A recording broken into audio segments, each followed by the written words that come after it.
गांव का नाम था चंद्रपुर। शांत, हरियाली से भरा, जैसे प्रकृति ने इसे प्यार से तराशा हो। वहां एक पुराना मगर बहुत ही मशहूर ढाबा था, राजमहल ढाबा। इस ढाबे में हर तरह के स्वादिष्ट व्यंजन बनते थे, लेकिन वहां खाना हर किसी के बस की बात नहीं थी। सिर्फ अमीर लोग ही वहां जाते थे। गरीबों के लिए तो जैसे उसके दरवाजे बंद ही हों। उसी गांव में रहते थे किशन, उसकी पत्नी शांति और उनकी छोटी बेटी मीरा रहते थे। उनका परिवार बहुत ही गरीब था।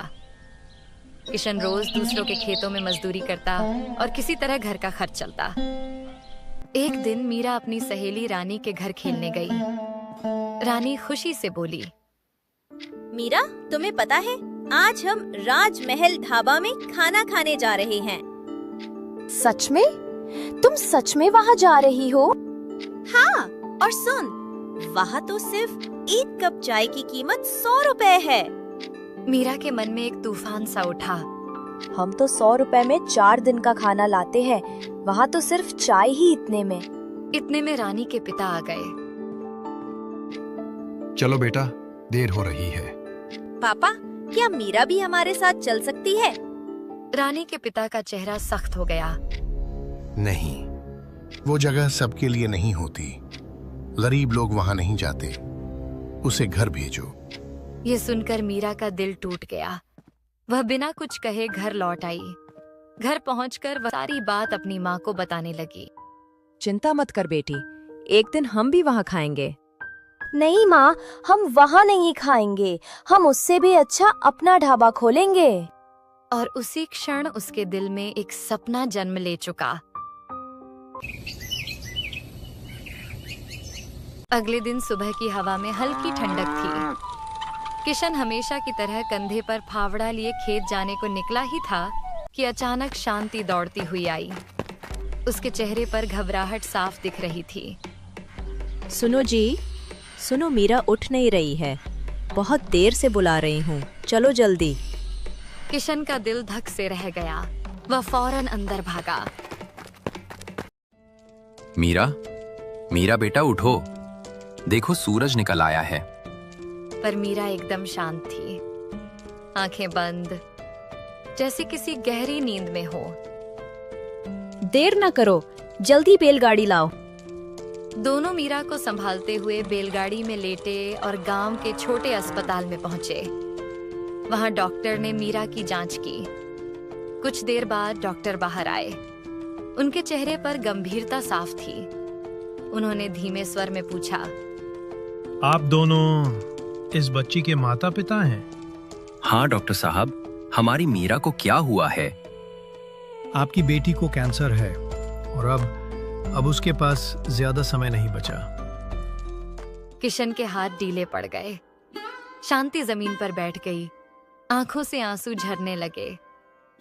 किशन ने कांपती आवाज में पूछा, डॉक्टर, कोई इलाज नहीं? कुछ तो होगा। अब इलाज संभव नहीं। आप अपनी बेटी को घर ले जाएं, उसके साथ समय बिताएं। किशन और शांति टूट चुके थे। वे मीरा को चुपचाप घर लाए। मीरा गहरी नींद में थी। घर में सन्नाटा पसरा हुआ था। किशन, मीरा का एक सपना था, अपना ढाबा, जहाँ गरीब भी सम्मान से खाना खा सके। हाँ शांति, और मैं उसके सपने को मरने नहीं दूंगा। मीरा चाहे जितना भी समय हमारे साथ रहे, उसके सपने को मैं पूरा करके रहूंगा। और उसी क्षण मीरा का सपना अब उसके पिता के दिल में जलते दीपक की तरह हमेशा के लिए जल उठा। अगली सुबह सूरज हल्का सा आसमान में चढ़ा ही था कि किशन जल्दी उठ गया। चेहरे पर थकान थी, पर आंखों में एक नई चमक। वह सीधे गांव के बड़े जमींदार सेठ हरिराम के हवेली की ओर चल पड़ा। सेठ जी, मुझे थोड़े पैसों की जरूरत है। सेठ ने ऊपर से नीचे तक उसे ऐसे देखा मानो उसका कोई मूल्य ही न हो। किस लिए पैसे चाहिए? पहले से ही कर्ज में दबे हो तुम। मैं गांव में एक ढाबा खोलना चाहता हूँ। मीरा का सपना है। तू ढाबा? अरे गरीब लोग सपने नहीं देखते, उन्हें सिर्फ पेट भरने का हक है। जा खेत में काम कर। किशन चुपचाप सिर झुकाकर वापस लौट पड़ा। मन में दर्द था पर हार नहीं। मीरा के लिए मुझे रास्ता खुद बनाना होगा। चलते चलते उसकी नजर एक पुराने ठेले पर पड़ी जिस पर लिखा था 10 रुपए में दाल चावल। किशन उस ठेले के पास गया। भाई एक प्लेट देना। ठेले वाले ने मुस्कुराकर गरम दाल और चावल की प्लेट उसके सामने रख दी। किशन ने धीरे धीरे खाया। स्वाद सरल था लेकिन दिल भरने वाला। उसने पूछा, भाई तुम इतनी सस्ती प्लेट कैसे बेच लेते हो? मुनाफा होता है? थोड़ा ही सही, 3 से 4 रुपए बच जाते हैं। असल खुशी तो ये है कि गरीब आदमी पूरा पेट भर लेता है। ये सुनते ही किशन की आंखों में चमक दौड़ गई। बस ऐसे ही करूंगा शुरुआत। वह जल्दी जल्दी दौड़ते हुए अपने दोस्त मोहन के घर पहुंचा। मोहन, तुम्हारा पुराना ठेला है अभी? मोहन चकित हुआ। हाँ है, पर क्यों? मुझे चाहिए, मीरा का सपना पूरा करना है। मोहन ने बिना सवाल किए ठेला दे दिया। किशन ठेला लेकर घर लौटा। शांति चूल्हे के पास बैठी थी। शांति, मुझे एक रास्ता मिल गया। हम पहले ठेले से शुरुआत करेंगे। पर खाना कैसे सस्ता बनेगा? सरकार से जो राशन मिलता है उससे ज्यादा मात्रा में नियमित खरीदेंगे। दाल, चावल, रोटी, बस साधारण पर पेट भरने वाला खाना। और तुम कितने रुपए में बेचोगे एक प्लेट? बस 20 रुपए। केवल 20 में पेट भर के खाना। शांति की आंखों में खुशी और गर्व चमक उठा।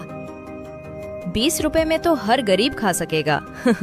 और मीरा का सपना भी जिंदा रहेगा। हाँ, कल से हमारा ठेला लगेगा। यही होगा मीरा का पहला कदम। कल उनके जीवन का नया सूरज उगने वाला था। अगले दिन सुबह किशन ने ठेले को अच्छे से धोकर चमकाया। उसने दाल चढ़ाई, रोटियां सेंकी और ऊपर एक बड़ा सा बोर्ड लगाया, 20 रुपये में भर पेट खाना। गांव के चौक में जब उसने ठेला लगाया, धीरे धीरे लोग आने लगे। कुछ बच्चों ने ठेले के पास से गुजरते हुए पूछा, काका, सच में 20 रुपए में भरपेट खाना मिलेगा? हाँ बेटा, यहाँ कोई भूखा नहीं जाएगा। जो है बांट कर खाएंगे।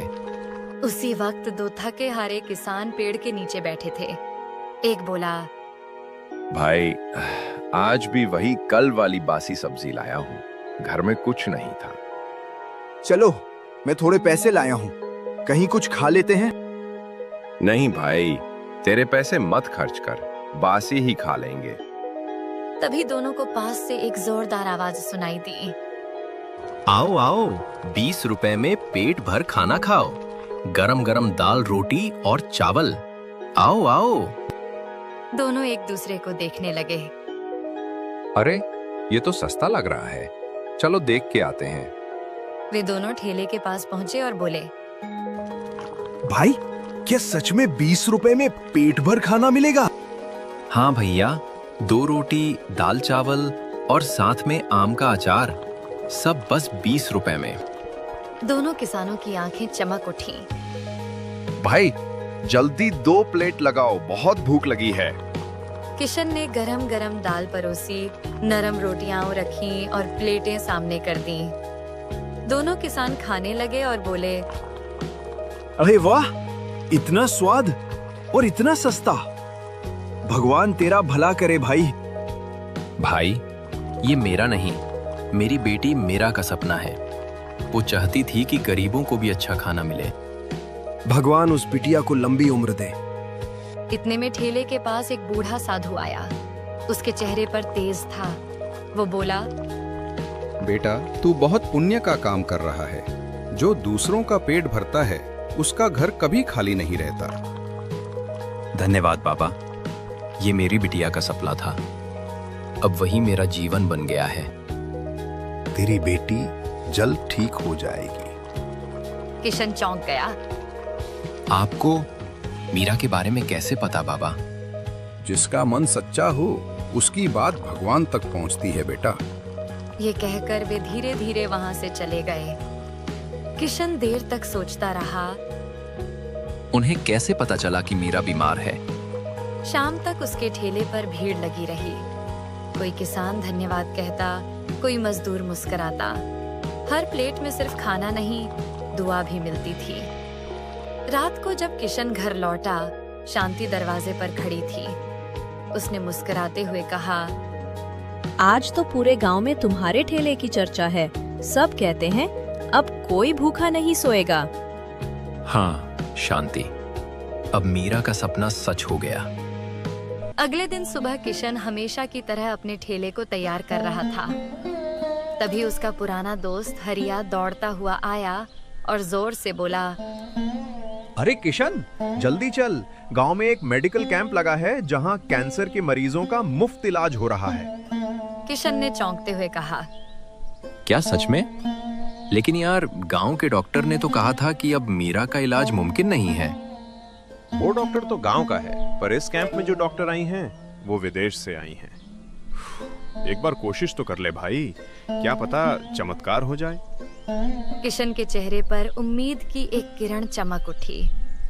उसने बिना वक्त गंवाए कहा, चल हरिया, अभी चलते हैं। सुनो शांति, जल्दी तैयार हो जाओ, मीरा को लेकर चलना है। बाहर से बड़ी डॉक्टर आई हैं। पर किशन, डॉक्टर ने तो कहा था अब कोई उम्मीद नहीं है।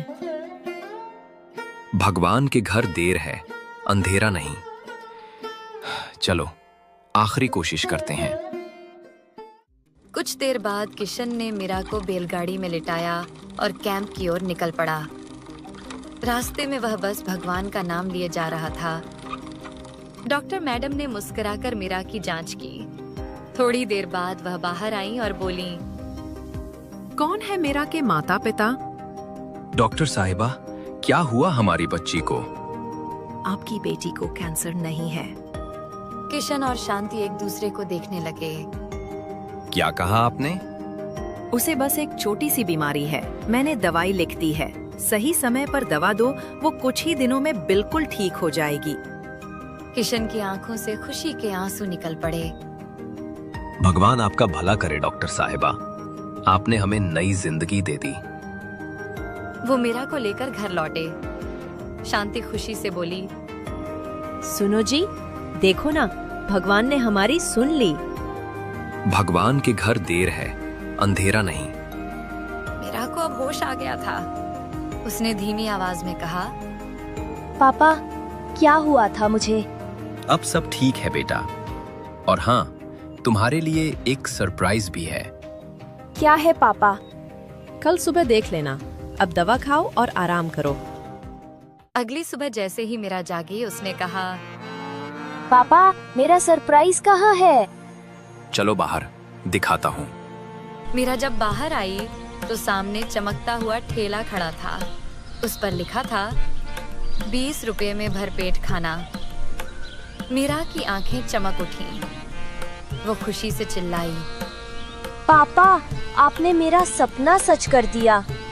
हाँ बेटा, अब कोई गरीब भूखा नहीं रहेगा। पापा, अब मैं भी आपके साथ ठेले पर चलूंगी।